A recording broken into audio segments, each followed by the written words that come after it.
Meu nome é Ana, eu sou a professora Ana, e depois de vocês terem examinado com Célio, no capítulo 1 do nosso livro-texto, o panorama sobre redes de computadores e tendo compreendido que a arquitetura de redes é organizada em camadas, e após ter estudado no segundo capítulo as principais aplicações que executam na internet seus protocolos, nós agora vamos iniciar o estudo, a compreensão da camada de transporte, que é a segunda camada, né? É a camada que está abaixo da camada de aplicação e está acima da camada de rede na nossa pilha de protocolos.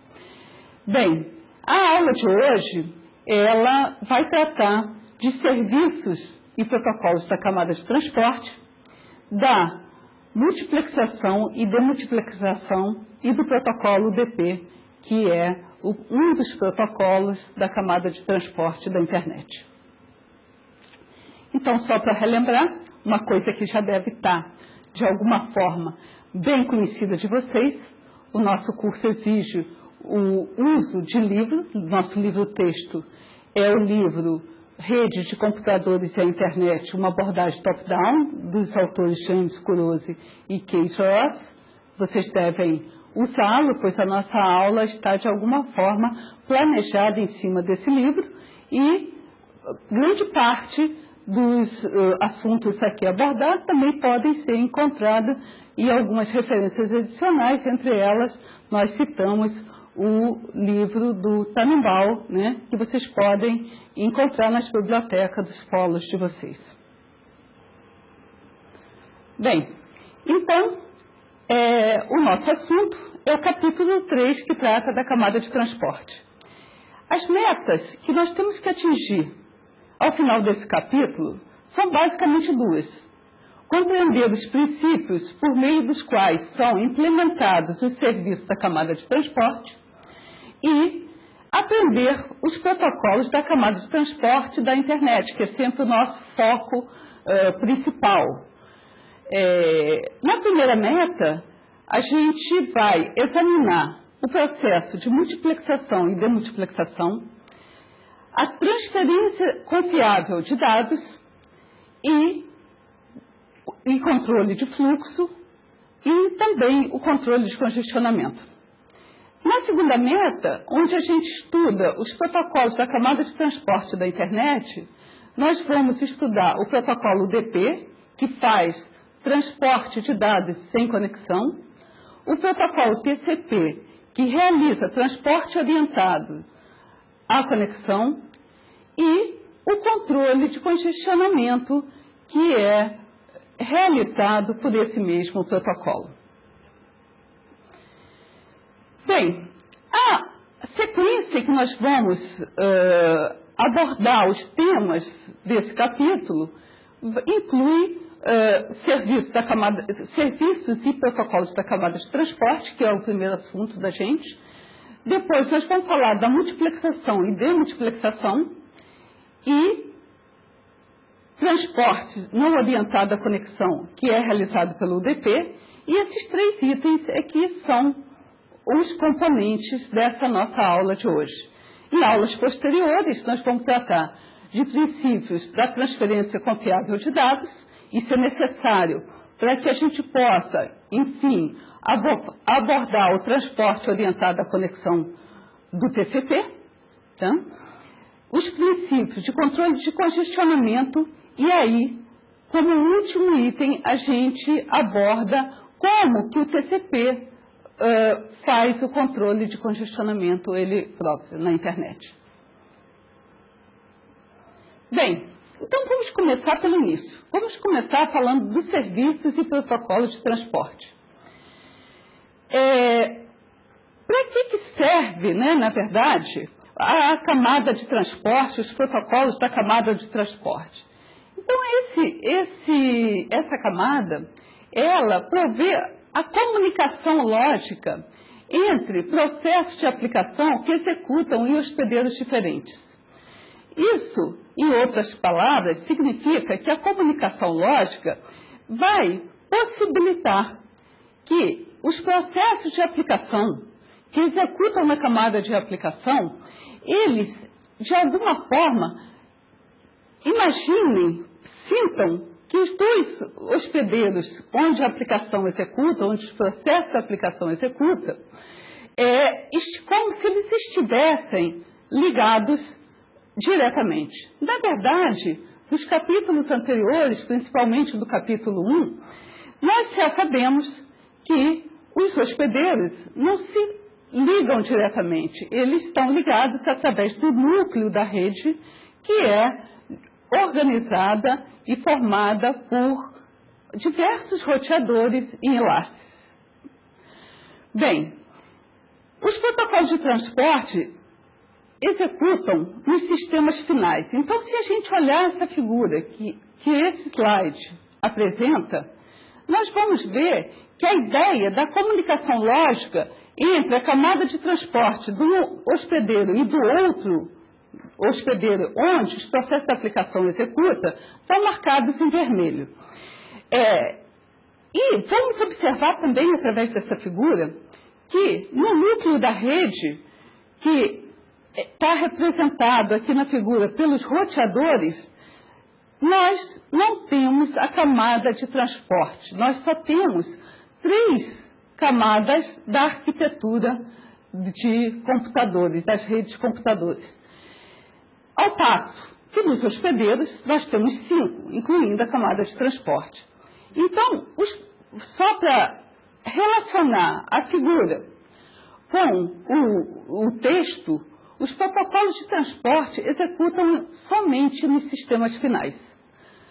O lado transmissor da camada de transporte, ele quebra as mensagens das aplicações em segmentos. Então, se a mensagem é muito grande, essa mensagem é partida em pedaços menores, que nós vamos chamar de segmentos, e entrega esses segmentos para a camada de rede. O lado receptor da camada de transporte, ele remonta as mensagens a partir dos segmentos que ele recebe e repassa para a camada de aplicação. Existem ou podem existir mais de um protocolo de transporte disponível para as aplicações nessa camada. Por exemplo, na internet, nós temos 2 protocolos executando na camada de transporte, o TCP e o UDP. Bem, vamos tentar estabelecer, então, uma diferença ou uma caracterização das diferenças que existem entre as camadas de transporte e de rede. Podemos dizer que a camada de rede realiza a comunicação lógica entre máquinas, entre hospedeiros. E a camada de transporte executa a comunicação lógica entre processos. Ela, na verdade, essa camada de transporte depende de e estende os serviços da camada de rede. Ela é alguma coisa a mais que a camada da rede, mas depende profundamente do que a camada da rede realiza. Bem, para a gente entender esse conceito,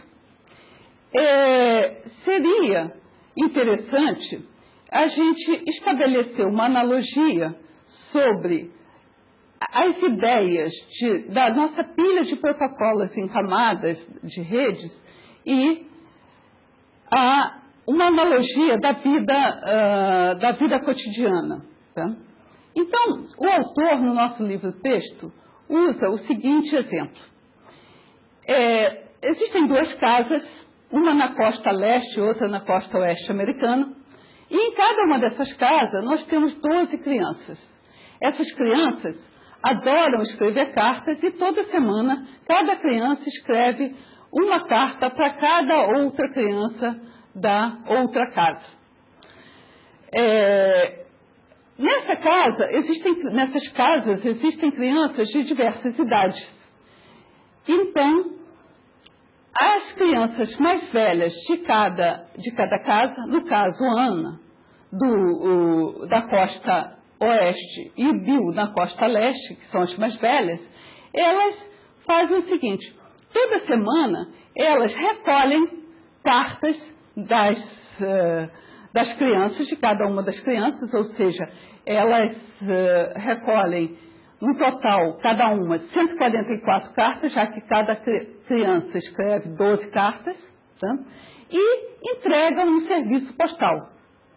Da mesma forma, ao receberem as cartas oriundas da outra costa, as 144 cartas do serviço postal, Ana e Bill separam em grupos relativos a cada criança da casa. Então, Ana e Bill se dirigem a cada criança e cada uma criança recebe as 12 cartas. Bem, então qual é a analogia que a gente pode fazer com o problema das camadas de transporte e rede que a gente está querendo diferenciar? Mostrar qual é efetivamente a diferença entre a camada de transporte e de rede. Reparem, nós podemos dizer que as casas corresponderiam aos hospedeiros, aos hosts. Nós podemos dizer que as crianças podem ser comparadas aos processos, que as cartas nos envelopes são as mensagens de aplicação e que o protocolo de transporte, aí que está um ponto interessante, são a Ana e o Bill. E o protocolo da camada de rede é o serviço postal. Reparem, observem um ponto. Ana e Bill, elas executam suas tarefas de recolher cartas e distribuir cartas dentro das casas. Elas não saem dentro das casas para executar suas tarefas. E é exatamente isso que o protocolo da camada de transporte faz. Ele só executa nos sistemas finais, nos hospedeiros. Tá? Ao passo que a camada de rede, que corresponde ao serviço postal, ele faz o transporte das cartas da costa leste para a costa oeste e vice-versa. Tá? E Ana e Bill, reparem, não têm o menor controle de como isso é feito. Eles não estão responsáveis por esse transporte ao longo de toda a rota que as cartas atravessam e não tem como interferir na qualidade desse serviço que o sistema postal presta. Isso corresponde à camada de rede. O serviço postal é análogo à camada de rede da pilha de protocolos que nós estamos examinando.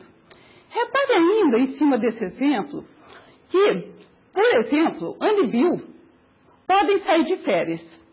Então, a camada de transporte vai precisar, ou o recolhimento e a distribuição de cartas vai precisar ser feito por outras crianças. Então, 2 crianças de menos idade, mais jovens, vão assumir essa função, uma em cada casa. Repara, como as crianças são mais jovens, elas não são tão responsáveis e eventualmente deixam cair alguma carta que é destruída pelo cachorro. Isso significa que as cartas provavelmente não vão ser entregues aos seus destinatários, já que foram destruídas pelos cachorros. Tá?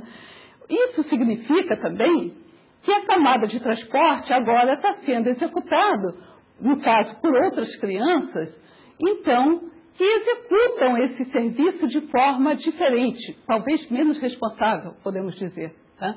Da mesma forma, em redes. Na camada de transporte, nós podemos ter mais de um protocolo. No caso da internet, nós já dissemos antes que nós temos 2 protocolos, o TCP e o UDP. Então, vamos falar um pouco dos protocolos da camada de transporte na internet, já que a gente já entendeu basicamente a diferença e as características da camada de transporte e da camada de rede. Na internet, nós temos na camada de transporte 2 protocolos, o TCP, que faz a entrega confiável, ordenada de segmentos. Além disso, ele faz controle de congestionamento na rede, faz controle de fluxo e faz estabelecimento de conexão. Não precisam se preocupar que esses itens em detalhe nós veremos mais adiante. Só estamos citando as características do protocolo TCP. O outro protocolo da camada de transporte, o protocolo UDP, que, diferentemente do protocolo TCP, não faz a entrega confiável e não garante a ordenação dos segmentos no receptor. O UDP é a extensão sem adereços, sem muitas complicações do serviço do melhor esforço oferecido pelo IP. Os serviços, não importa que estejamos falando do TCP ou UDP, os serviços que não são oferecidos por nenhum desses dois protocolos são a garantia de atraso, ou seja, quanto tempo o segmento vai levar para ser entregue no hospedeiro de destino, e também não há garantia da largura de banda, ou seja, da taxa de transmissão que a aplicação precisa.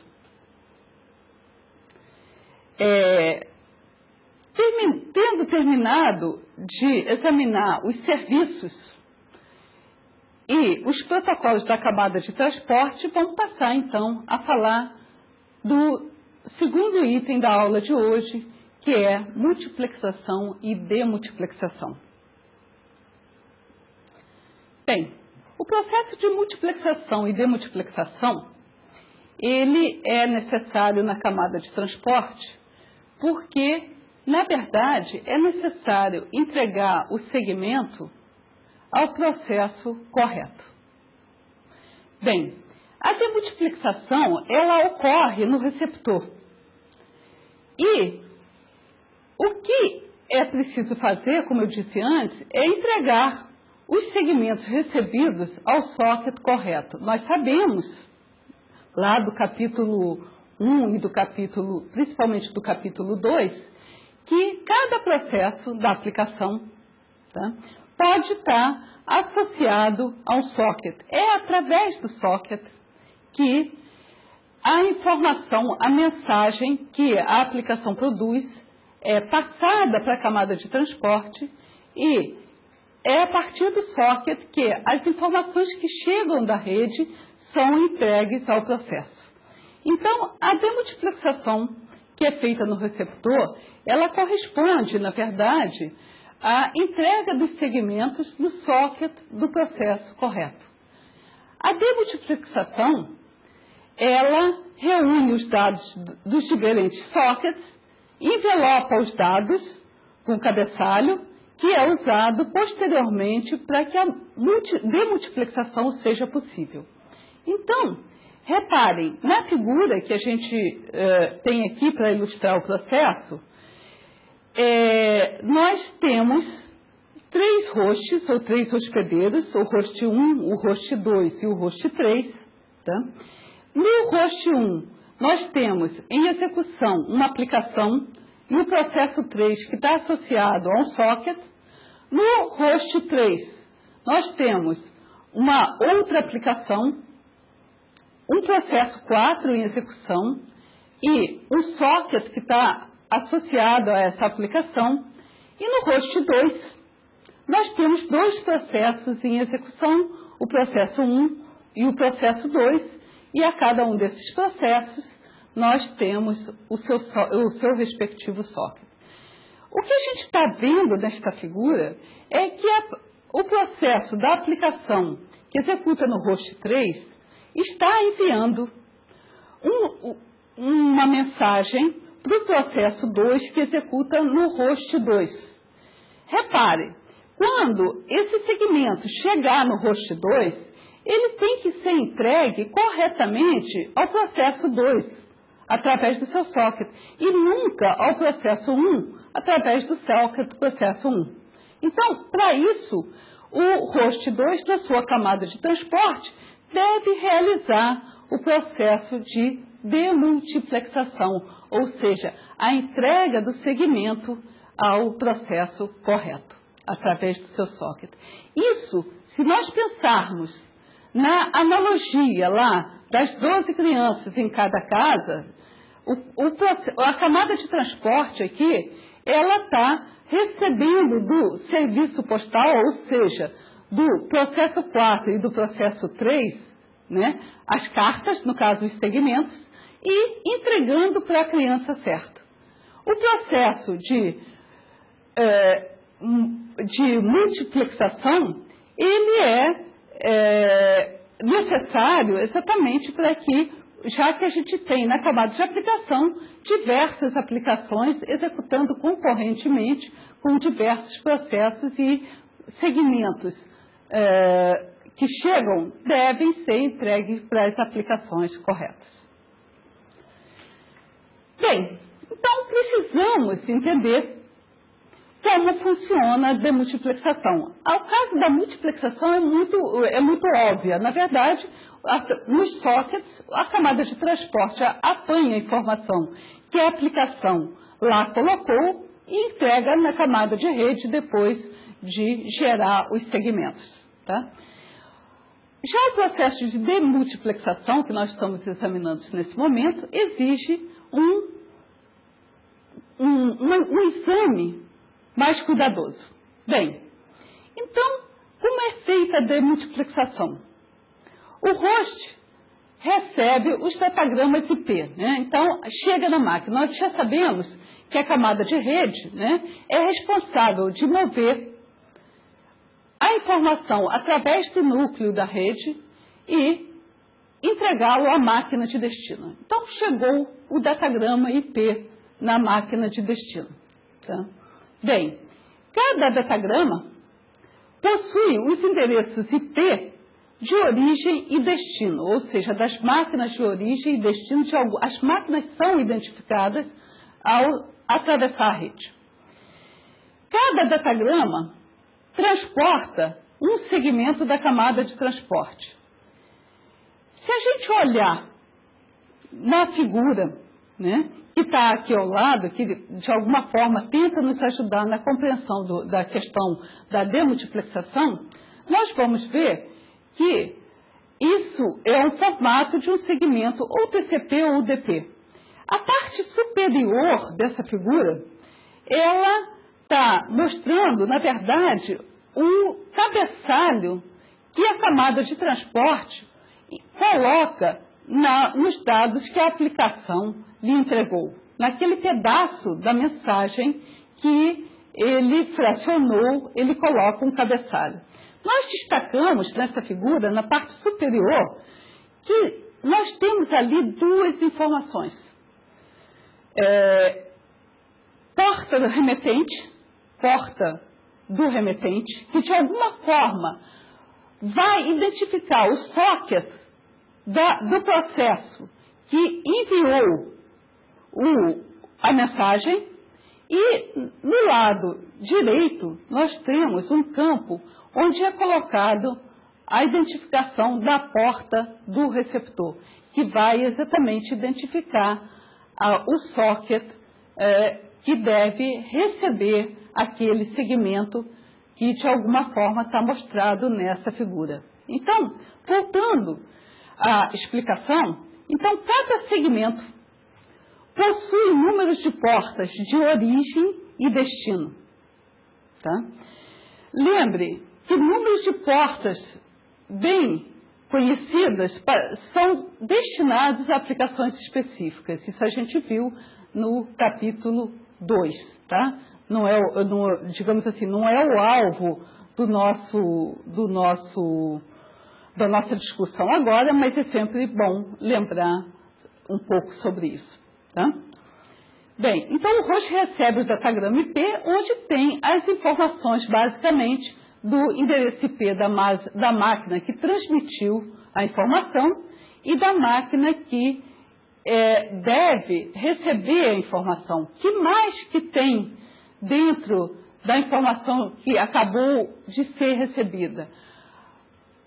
O número de porta do processo remetente e o número de porta do processo receptor. Aí, o host, ou seja, a nossa camada de transporte, vai usar o endereço IP e os números de portas que estão presentes na informação recebida para poder direcionar o segmento para o socket correto.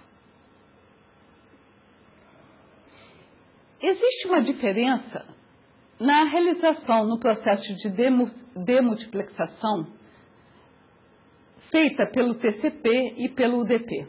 Então vamos inicialmente examinar como é feita a demultiplexação pelo UDP, ou seja, a demultiplexação sem conexões. Nós aprendemos lá no capítulo 2 que é possível criar sockets com número de porta. Por exemplo, aqui eu estou ilustrando a criação de sockets com um número de porta específico num programa escrito em linguagem Java. Por exemplo, nessa primeira linha de código, está sendo criado um socket com um número de porta já definido, 99.111. Na segunda linha, está sendo criado um socket pelo processo com o número de 99.222. Então, é possível, na verdade, criar os sockets e atribuir a esses sockets os números de porta. Tá? Sabemos que no caso do UDP, os sockets, eles são identificados por dois valores. Pela dupla endereço IP de destino, ou seja, a da máquina que deve receber o segmento, e o número de porta de destino. Tá? E o número de porta a gente já viu que é conhecido, pode ser conhecido no momento da criação do socket. Tá? Quando o host recebe o segmento UDP, o que ele faz? Ele verifica o número da porta de destino do segmento e encaminha o segmento UDP para o socket com aquele número de porta. É muito simples, na verdade. Vem no cabeçalho, se vocês lembrarem, no slide passado, nós olhamos, passado ou retrasado, nós olhamos que em cada segmento da camada de transporte vem a identificação do número da porta do receptor, de destino. Tá? Então, o UDP, ao receber um segmento da camada de rede, ele, olhando o número de porta de destino, ele encaminha simplesmente o segmento para o socket com aquele número. Isso significa que um datagrama IP com diferentes endereços IP de origem ou com diferentes números de portas de origem, eles podem ser encaminhados para o mesmo socket. Então, para exemplificar como o UDP realiza a demultiplexação, tá? Vamos observar a figura. Nós temos, então, 3 máquinas, 2 executando clientes e uma executando servidor. As 3 máquinas têm endereços IP A, B e C, são 3 máquinas, as 3 máquinas têm endereço, portanto, tem que ter e tem endereços IP diferentes, tá? E a máquina que executam clientes, 2 dessas máquinas executam clientes e uma delas executa o servidor. O socket do servidor foi criado através de um comando e esse socket tem a identificação 6.428, como a gente pode ver na parte superior da figura. Tá? Os processos P2 e P1, que executam em 2 hospedeiros diferentes, enviam segmentos para esse servidor. Então, se a gente lembrar, né, a nossa figura anterior, que mostrava o formato de um segmento, lógico que cada uma dessas mensagens tem que conter a identificação da porta de origem e a identificação da porta de destino. Então, se nós olharmos a mensagem enviada pelo processo 1, nós vamos observar que a porta de origem, né, desse processo 1 tem a identificação 5.775 e a porta de destino, evidentemente, é a porta que identifica o socket do servidor, é aquela que a gente criou ali em cima, através daquele comando, é 6.428. Então, da mesma forma, o processo P2, que também quer enviar e envia mensagens para o servidor, ele está identificando a sua porta de origem, que é 9.157, e a porta de destino, que é a porta que identifica o socket do servidor, que é 6.428. As informações chegam na camada de transporte do servidor, tá? Dessa máquina que executa o servidor, e são entregues ambas no mesmo socket ao mesmo processo. Os endereços de origem nessas duas mensagens que acabamos de falar, elas são usadas quando o servidor, então, vai devolver, vai dar um retorno a essa mensagem.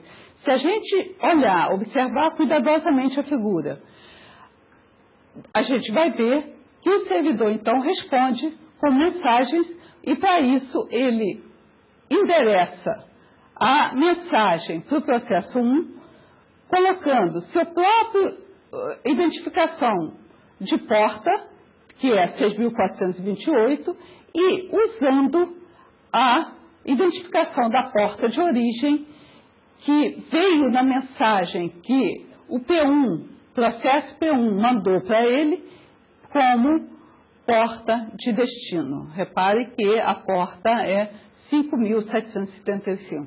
Da mesma forma, o processo P3 do servidor responde para o processo P2 simplesmente invertendo as portas de origem e destino da mensagem que ele recebeu. Bem, acabamos de entender como é feita a demultiplexação não orientada a conexões ou sem conexões, como estamos chamando. Agora precisamos entender como é feita a demultiplexação orientada à conexão, ou seja, como o TCP faz a demultiplexação.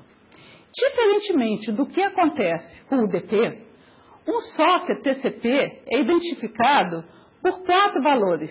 Lá a gente identificava o socket por 2 valores, né? Que é a identificação do número, a identificação da porta e pelo endereço IP. Aqui são 4 valores. Endereço IP de origem, número da porta de origem, endereço IP de destino e número da porta de destino. Certo? Então, são 4 os valores usados para fazer a demultiplexação.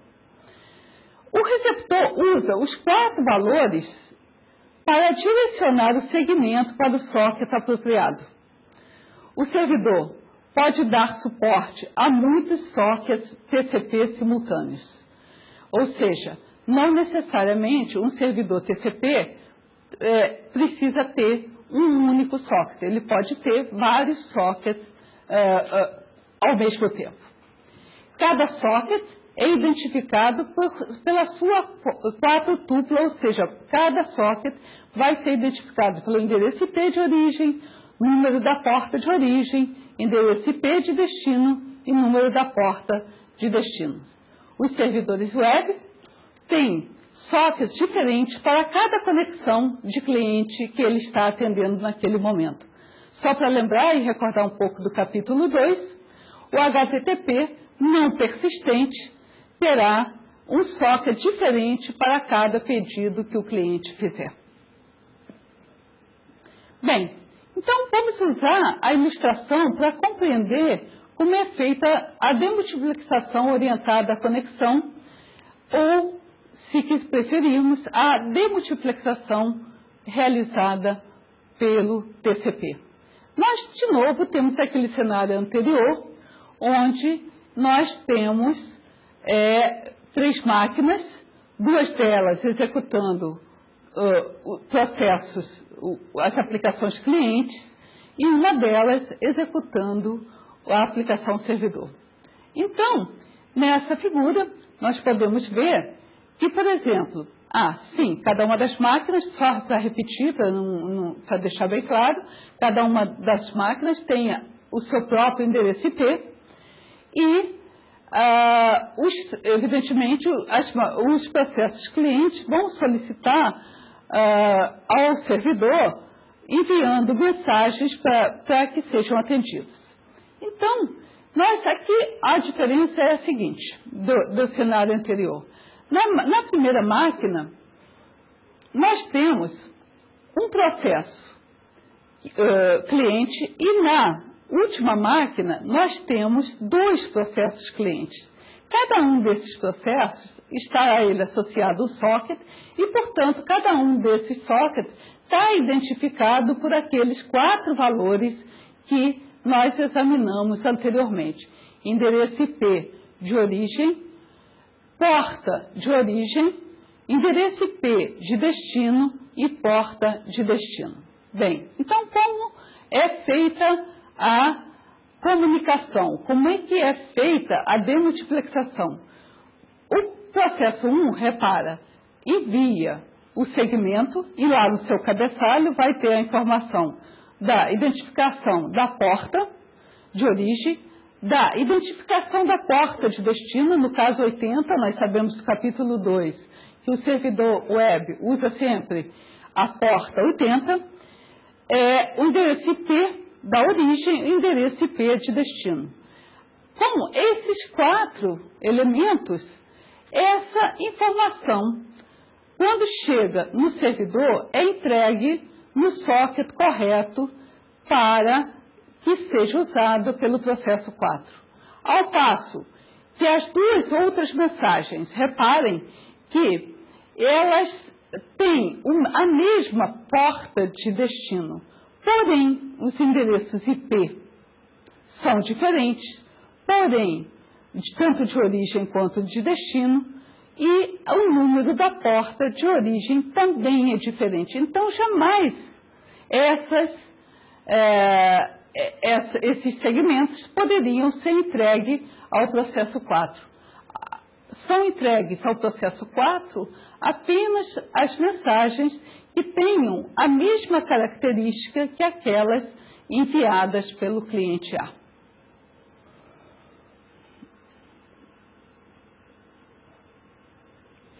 Bem, na verdade, se a gente pensa no servidor web, que atende diversos clientes simultaneamente,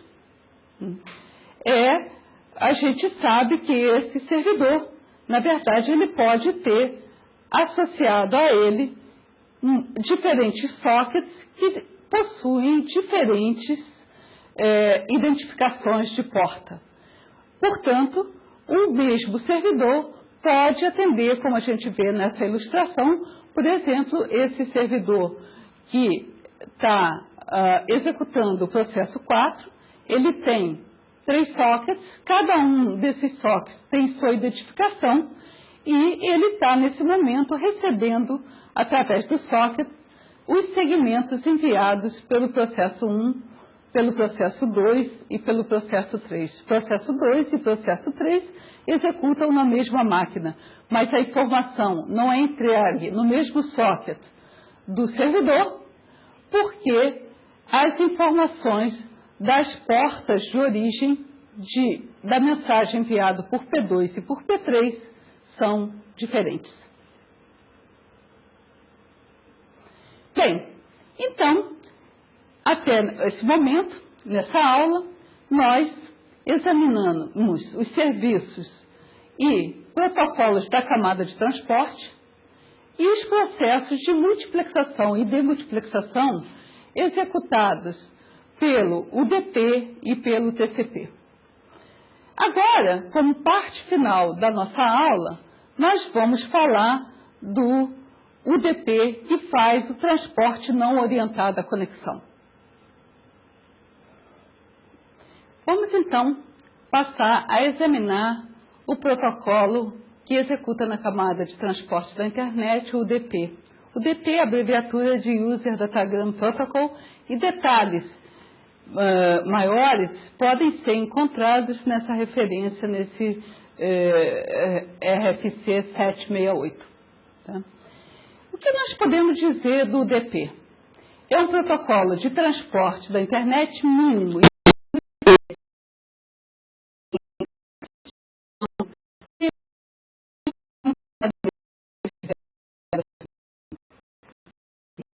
um serviço do melhor esforço e segmentos UDP, em consequência desse serviço do melhor esforço, podem ser perdidos no núcleo da rede ou podem ser entregues à aplicação fora da ordem.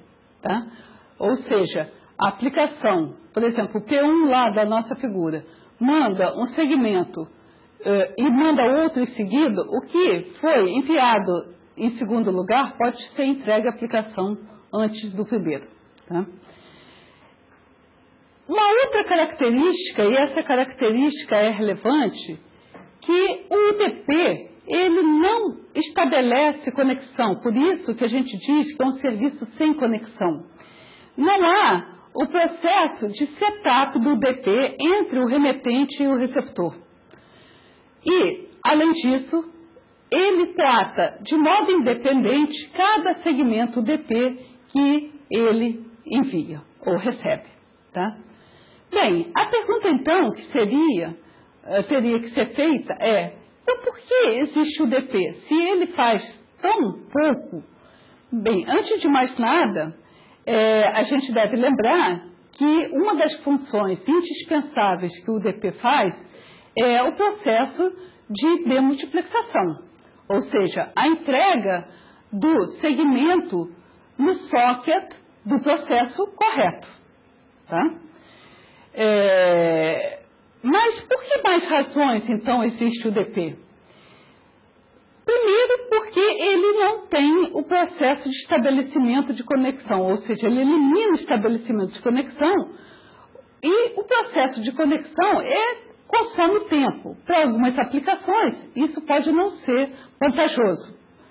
Segundo, o UDP ele é simples, porque ele não mantém estado da conexão do remetente e do receptor, ou seja, ele pega cada segmento UDP e trata de forma independente do anterior e, portanto, ele não precisa estar se preocupando, por exemplo, qual é o número mesmo do segmento UDP que eu acabei de mandar. Ele não precisa guardar estado nenhum, nem no transmissor, nem no receptor. Tá? Uma terceira característica do UDP é que ele tem um cabeçalho. Lembra que a gente tem que colocar a identificação do número da porta e outras informações lá no segmento da mensagem, que é partido em segmentos, aí coloca um cabeçalho. Vocês lembram disso, né? Já falamos disso ainda há pouco. Bem, então, ele tem um cabeçalho muito pequeno, o que pode ser uma vantagem. Na verdade, o cabeçalho de uma camada, ele só serve para a camada executar a sua tarefa. Portanto, quanto menos, melhor. Isso não é dado da aplicação. A aplicação não está precisando do cabeçalho do segmento. A aplicação precisa do dado que o segmento carrega. Tá? E, finalmente, uma última característica que justifica a existência do UDP o UDP não faz controle do congestionamento. E, portanto, ele pode fazer a transmissão das informações da aplicação mais rápido. o que não acontece com o TCP, como nós vamos ver mais adiante. Bem, então vamos saber mais sobre o DP. Quem usa o DP? O DP, em geral, é muito utilizado para aplicações de meios contínuos, como voz e vídeo. Essas aplicações, normalmente, são tolerantes a perdas de segmentos e sensíveis à taxa de transmissão, ou seja, uma certa taxa de transmissão deve ser garantida para que a aplicação execute de modo satisfatório. Outros usos do DP são feitos pelo DNS, que vocês examinaram no capítulo 2, e pelo SNMP, usado em gerenciamento de redes. Tá? Eu gostaria que vocês pensassem por que essas duas aplicações, embora não sejam aplicações multimídia, utilizam o DP. A transferência de dados confiável, quando uma aplicação usa o DP, deve incluir o código que garanta a transferência dessa confiabilidade na própria camada de aplicação. A recuperação de erro, em outras palavras, fica sob a responsabilidade da própria aplicação. Aqui, nessa ilustração, nós temos, então, o cabeçalho do segmento DP completo. 2 desses 4 campos que esse cabeçalho tem, nós já examinamos, que são a porta de origem e a porta de destino, que são usados pelo processo de multiplexação e demultiplexação. O terceiro campo, que é complemento, ele simplesmente informa a camada de transporte quantos bytes tem aquele segmento. Esse número de bytes inclui, inclusive, o cabeçalho. E, finalmente, nós temos o campo de checksum, sobre o qual a gente precisa falar alguma coisa. Tá? Então, vamos passar a falar um pouco sobre o checksum do EDP. Por que existe esse campo? Qual o objetivo? Qual a meta? Detectar erro. Por exemplo, bits que foram modificados dentro do segmento ao longo da transmissão. Então, eu transmiti um segmento e um bit que era 0, por exemplo, foi transformado durante o processo de transmissão em um bit 1. Tá? Como que esse checksum, então, é preenchido, é gerado? Ele é preenchido e gerado pelo transmissor e posteriormente usado no receptor. O remetente, o transmissor, ele trata o conteúdo de todo o segmento como uma sequência de inteiros de 16 bits. Ou seja, se eu tiver um segmento, por exemplo, de 128 bits, ele vai olhar esse segmento como se fossem sequências de inteiros de 16 bits. Ele gera o campo de checksum e em seguida faz o seguinte, ele gera o checksum propriamente dito. Ele soma usando a adição em complemento a 1 do conteúdo de segmento. A cada 16 bits, ele soma com os próximos 16. Esse resultado, ele vai, da soma, ele vai somar com os próximos 16 bits e assim por diante. O remetente, então, ele gera esse checksum, fazendo adição, usando o complemento a 1, e do conteúdo do segmento, 16 a 16 bits, como eu acabei de explicar.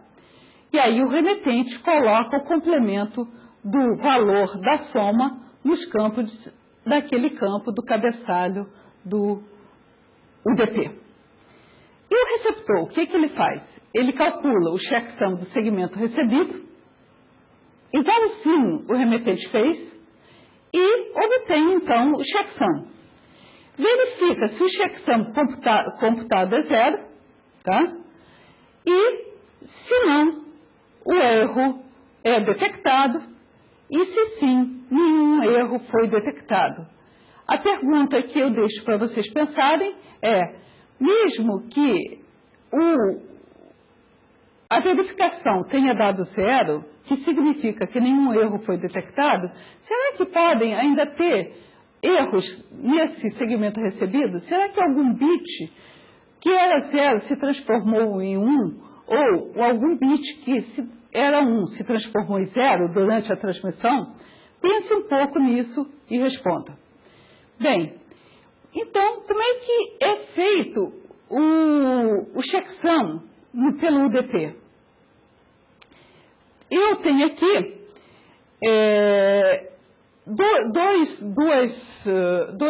duas sequências de 16 bits, então esses bits são somados bit a bit das duas sequências, e se houve transbordo na última soma, ou seja, se houve overflow, esse 1 que está indicado na figura aí por esse círculo vermelho é somado com o resultado da soma. Então, o que foi feito aí exatamente? Duas sequências de 16 bits, elas foram somadas bit a bit e o transbordo foi somado ao resultado dessa soma. Então, eu fiz isso para duas sequências de 16 bits, mas eu poderia fazer isso por uma sequência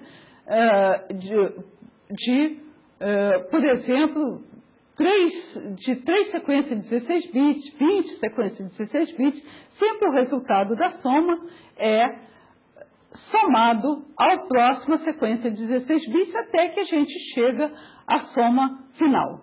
Lembrando que o bit de overflow, se existir, deve ser somado ao resultado da soma que você está fazendo no momento. Tá? Bem, aí você obtém, como você pode ver aí na figura, a soma. E o checksum é gerado como? O checksum é gerado da seguinte forma.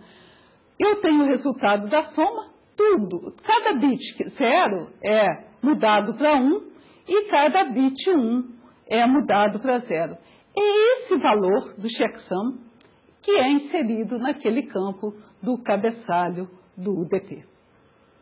Bem, então, com isso nós concluímos a nossa aula de hoje e nessa aula nós examinamos os serviços e protocolos da camada de transporte, o processo de multiplexação e demultiplexação realizado pelo TCP e pelo UDP, e na última parte da aula nós examinamos o transporte não orientado à conexão, que é realizado pelo UDP. Na próxima aula, a gente vai começar a falar sobre os princípios de transferência de dados confiável, que é, na verdade, uma preparação para que nós possamos começar a entender como o transporte orientado à conexão feito pelo TCP é implementado. A sugestão de exercícios do livro texto, do livro do Kurose, é nas questões de revisão. Vocês sabem que o livro tem sempre questões de revisão e problemas.